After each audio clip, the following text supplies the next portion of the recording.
apologize if I hit you with the white girl voice. Your message has been deleted. Pretty girl from the 612. What is the deal, beautiful people? It's your boy Ramon, Lifestyles Defined. Let's talk about the Sony A6500. So shout out to the plug that let me got my hands on this guy for about a week or so. And what I would say is I have enjoyed shooting with this A6500. It is quite the capable little camera. Now, you guys know on this channel, we don't really review a lot of the technical specs of it because I'm a big fan of the idea that technical specs don't tell the entire story. You know, it's about getting out in the real world and using whatever said technology is and seeing how it performs. So with that in mind, I want to put some context to the conversation, and I want to let you guys know that even up to today, one of my probably number one recommended cameras when someone comes to me and they say, hey, I'm looking to buy a camera and I want to do some video, I want to do some images. Probably the first thing that pops into my mind is the original A6000. And I feel like the A6000 is such a robust camera. It does so much well. It's got a fairly the APS-C sensor, so it's smack dab in the middle of the mirrorless world. It's got great image quality, great dynamic range. It's got some really good autofocus settings. I think there's a lot about it that makes it a great little system. And you know, for the occasional video, the 1080p, you can do your 60 frames, your 30, 24 frames a second. That's all there. And yeah, I always thought that camera was really good. In fact, had I not had the NEX and then upgraded to a A7 Mark II, I probably would have owned the A6000. But there's kind of no room for me. There's no point in me owning an A6000 unless I get into that world where I need a dual camera setup. I would probably get an A6000 series camera with another lens to accompany me with my full frame camera. But the A6500 is, I guess, the third stab at that series. There was the A6300 and now there's the A65. It is interesting to see what Sony has changed over time. I never really got my hands on the A6300 for any extended period of time to play with, but I can say I have access to a lot of A6000s. I can say that the 6500 it came a long way. The body design is relatively the same. You know, you've got that jog dial. This is one of the things I don't really like, and it's something that I've come to appreciate with cameras from the other manufacturers is their mode dials, and there's the button dials everywhere. So you'll find something that you can easily change. In the Fuji world, there's an ISO dial, there's a shutter, and then there's a f-stop dial. Here there is one dial, and I guess you can change if it's f-stop or if it's aperture or shutter, and then there's the dial on the back, that little jog dial. That's what you use to change the other one, and then ISOs on the directional pad and so on and so forth. So I'm not a fan of the layout of the physical buttons, but I mean, other than that, I think the design is fairly lackluster. It just looks like a sort of a brick with a good camera grip on it, and the camera grip really is comfortable. And I think this is something that has helped Sony get their own identity. You look at Olympus, you look at what do we got? Olympus and Fuji. They do a good job at really giving you this camera that has this lineage of a feel and look to it. Like, it looks like something from a different era, and they're very attractive. And I think Sony here went with a much more modern design, and it's been working. You know, it's fine. I like the A6000, the 63, and the 65. They all look the same, and they're fine. You've got your custom buttons everywhere. Well, there's only about 3 of them actually on the A6500. And I think that's enough. Yeah, the design is fine. There's just much to say about it, especially when you put a lens on it. It becomes more of a camera look, so that's fine. And this lens you actually see here is the 16-70 Zeiss, and this is a beautiful lens. It's a very well performing lens as well, actually. But yeah, so let's talk about two things specifically with the 6500, why I think it's such a dope camera. The first is video.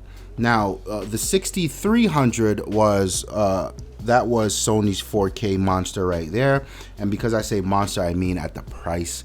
Obviously, when you think about Sony and 4K or 4K in general in the mirrorless world, you're probably going to end up with something like a Panasonic GH4, GH5, or the A7R Mark II.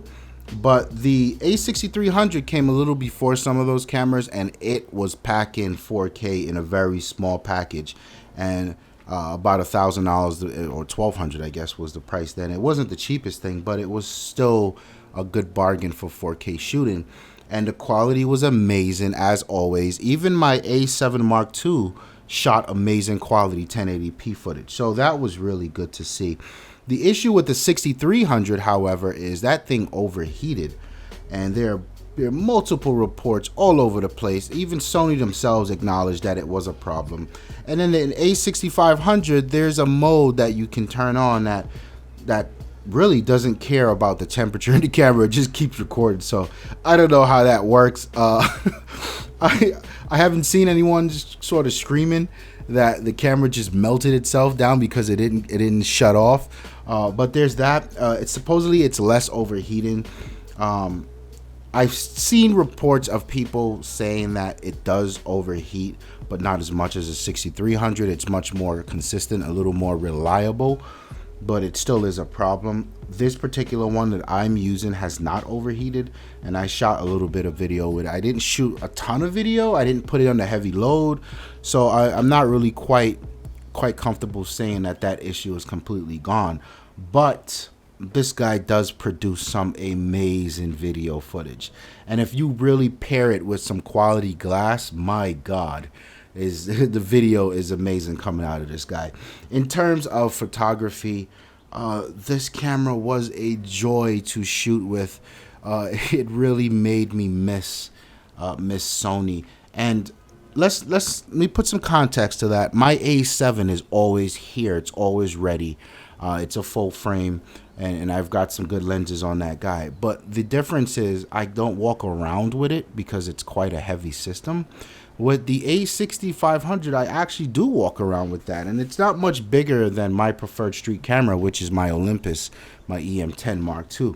So it's interesting to see that with the Sony, the 6500, which was much bigger, I got so much better image quality. I mean, the dynamic range that this sensor was capable of is amazing. And you know, there's always that thing when you're out taking pictures and you look on the back of the camera and you see the preview of the JPEG. You're like, oh, it looks cool. It looks dope. But it wasn't really until I got home in post and I was looking through the RAWs and how much more detail was there than I've been used to recently with my Micro Four Thirds system. This camera's a beast, man. And one of the things that was most attractive to me about the A6500 is the IBIS, which is the in-body image stabilization. That is one of the things that I sort of always overlooked the A6000 and A6300 for serious street photography for myself, not as part of a recommendation, but for myself. Stabilization is a tool that I've come to really need to get that extra stop or two when I need it. And it's really good to see it in the 6500. It's here, and it really does work. What a joy to shoot with this guy. The image quality was amazing. You know, if I wasn't already invested in the Olympus world, I probably would have gunned for the 6500 as my street photography king. But you guys know me. I talk about it a lot. I like to be diverse. I want to own a lot of different systems to sort of get get my skills up to par on everything across the board. So I still think that it's a really good camera, and I think not at the price point, because most people, when they approach me and they ask for a camera to do X, Y, and Z, usually one of their biggest things is price point. And this guy is still really quite expensive, especially to get with good glass. And you know, Sony, they've been doing a good job of coming out with a lot of new lenses lately, but some of them are still really pricey, you know, and it can be a little frustrating when dealing with Sony and their lenses and how pricey they are. But you know, if someone comes to me and they got quite a bit of budget, I am comfortable recommending this 6500. There's a lot about it that I like, man. It's a very capable camera. There's this camera. The work speaks for itself, and I've seen a lot of pro photographers actually using it as a second body with like a zoom lens, because there is a crop factor of 1.5 or 1.6, whatever that is. And with the IBIS and a really long focal length on the crop factor, it becomes a really good tool for like animal photography, nature photography. The autofocusing system performed really, really well. That phase detection stuff is amazing. I can't say enough good things about this camera. If this guy falls within your budget, give it a serious look. And really, you know, let me shout out this Zeiss glass. Holy shit. The quality, the sharpness of the images I got out of this Zeiss glass are, you know, I'm actually looking to purchase this Zeiss lens. I have to do some research on if this Zeiss lens is going to be a good fit on my full frame camera. I need to do some research, but wow. If ever there's a reminder that good glass is the key, and it's not so much about the camera, this is it. This Zeiss 70 or 16 to 70. Wow, what a winner. And you guys can see in the pictures and the video, you judge for yourself. But join the conversation below. Let me know, is there any A65 6500 shooters out there? Let me know your thoughts. Let me know what you do love about it, what you don't like about it. And even I know there's going to be some comments, people with some questions. How about the people looking to purchase this guy? If there's something I missed, feel free to mention that. And like the video if you like it. Don't forget to subscribe to the channel. It helps us grow. Don't forget to check out the links to all of our other channels. Our technology channel.